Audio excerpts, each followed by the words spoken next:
না, না তোমরা ভয় পেও না। এটা হলো আমার সোনা। আর আজকে ও রূপচর্চা করছে বলে মুখে এইসব মেখেছে।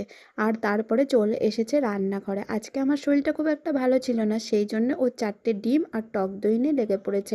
আর আমি এদিকে আলু, পেঁপে আর ভেন্ডি সেদ্ধ করে নিয়েছিলাম।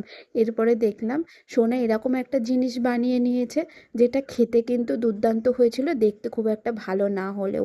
একটু লঙ্কার গুঁড়ো দিলে হয়তো দেখতে খুব সুন্দর হতো, কিন্তু লঙ্কার গুঁড়ো যেহেতু আমরা অ্যাভয়েড করি ওই জন্যে আর লঙ্কার গুঁড়োটা ও দেয়নি। এরপরে কালো মেঘ করে ঝড় উঠে গেছিলো, জানো তো, রাস্তাঘাট পুরো ফাঁকা ছিল।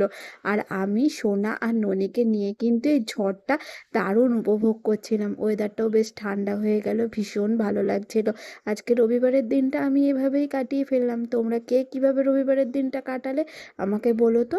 আর আজকের ভিডিওটা এখানেই শেষ করে দিলাম। তোমরা সবাই অনেক ভালো থেকো, অনেক সুস্থ থেকো।